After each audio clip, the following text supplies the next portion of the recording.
And welcome, my dear friends, to our Lenten webinar, Vigil number 40, and it's for Sunday, Palm Sunday, or as we say in Ireland and parts of America, Passion Sunday. So we begin with our reflection, and the theme of this reflection is the triumphal entry of the Lord Christ. Mile after uphill mile, it seems a long way even today in a car. You wind up through the sandy hills from Jericho, the lowest point on the face of the earth, through the Judean desert climbing all the way. Halfway up you reach sea level. You've already climbed a long way from the Jordan Valley, and you still have to ascend a fair-sized mountain. It is almost always hot. Since it seldom ever rains, it's almost always dusty as well.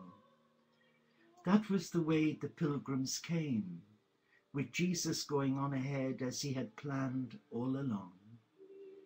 This was to be the climax of his story, of his public career, of his vocation. He knew well enough what lay ahead and had set his face to go and meet it head on. He couldn't stop announcing the kingdom, but that announcement could only come, and especially come true, if he now embodied in himself the things he'd been talking about. The living God was at work to heal and to save, and the forces of evil were massed to oppose him, like Pharaoh and the armies of Egypt, trying to prevent the Israelites from leaving. But this was to be the moment of God's new exodus, God's great Passover, and nothing could stop Jesus going ahead to celebrate it. For Jesus, it's a royal occasion to be carefully planned and staged, so as to make exactly the right point. The animal he chose, presumably by pre-arrangement with the owners, this wasn't the first time Jesus had been to Bethany, was a young foal, almost certainly a donkey's colt, like the tomb in which Jesus would lie a week later. It had never been used before. The disciples pick up the theme, and in a kind of instant royal celebration, they spread cloaks along the road for him. Down they go, down the steep path to the Kidron Valley, and the crowds start to sing. Yes, they sing a song of victory, a hymn of praise to God, who defeats all his foes and establishes his kingdom. And Jesus will quote from the psalm in one of his debates in Jerusalem. He comes himself as the fulfillment of the nation's hopes, answering their longings for a king who would bring peace to the earth from heaven itself. And yet the grumblings are still there. Some Pharisees going along with the crowd suddenly become anxious about what will happen if the authorities in Jerusalem think for a minute that there's a messianic demonstration going on. Jesus knows, and Luke knows, and we know what awaits the Master when he gets to the city. From Jesus' point of view, this is why there is such celebration in the first place. It is appropriate precisely because he is coming to bring God's salvation, God's great exodus through his own Passover action on the cross. Had the crowds known this, they would have been puzzled and distressed, as indeed they soon will be. As we arrive at Jerusalem with Jesus, the question presses upon us, are we going along for the trip in the hope that Jesus will fulfill some of our hopes and desires? Are we ready to sing a psalm of praise, but only as long as Jesus seems to be doing what we want? The long and dusty pilgrim way of our lives gives most of us plenty of time to sort out the motives for following Jesus in the first place.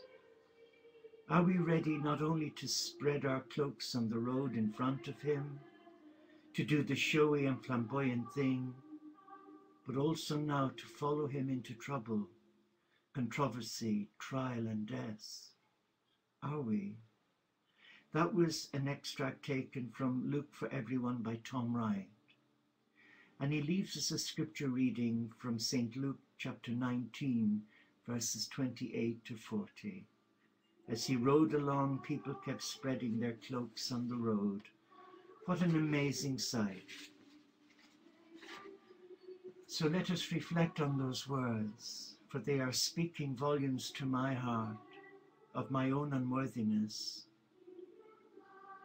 And on a personal level,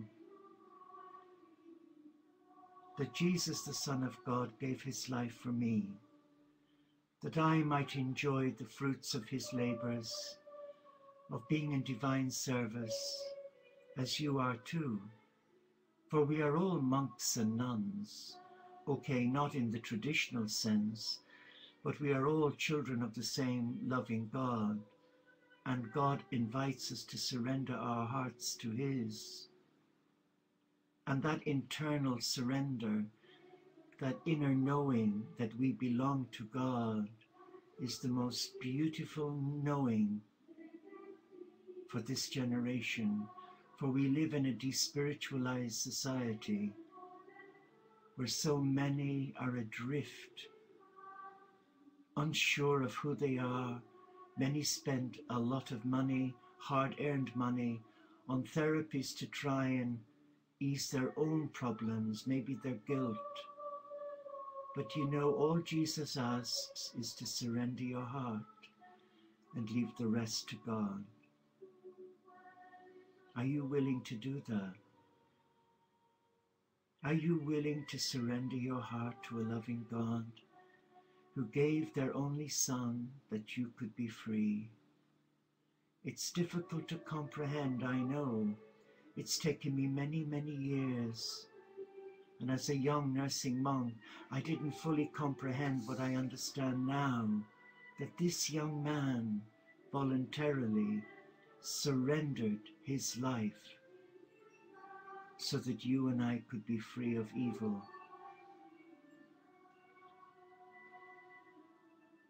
Let us be still. And as we enter now Holy Week, let there be no fear in our heart, only joy. Joy that we are loved, that we are a child of God, and whatever our past, whatever our mistakes, that Jesus is there waiting to welcome us like the prodigal son and the father of the prodigal son, who runs to meet his son, though he knows he squandered everything like you and me. And if God can love me and accept me, who's done some pretty horrendous things, one of them was denial, where I was just totally out of it and stupid. Irresponsible comes to my heart. But I was insecure, immature. But now I'm beginning to understand the bigger picture, that Holy Week is a story of the greatest love story ever told for me. That a young man, the Son of God, would give his life to let me be free. I'll stop there, because if I carry on I'll be crying, because it affects me on a very deep level to think that God could do this for me, a sinner. Let us close with the beautiful prayer. Lord, as you enter Jerusalem for your passion, rouse us from our apathy, deliver us from coziness, rescue us from complacency, and as we make this pilgrimage with you this Holy Week, teach us the lessons of the cross. Draw us closer to you, who out of love laid down your life for us, that we may love you with all our heart and so loving you, may learn to serve you as children of your kingdom. What a beautiful prayer. And with that prayer I leave you and look forward to your company on Monday evening, where we will gather around the Christ and offer him our loving support. The peace of God be in your heart. The peace of Christ reigns supreme in your heart. Bless you.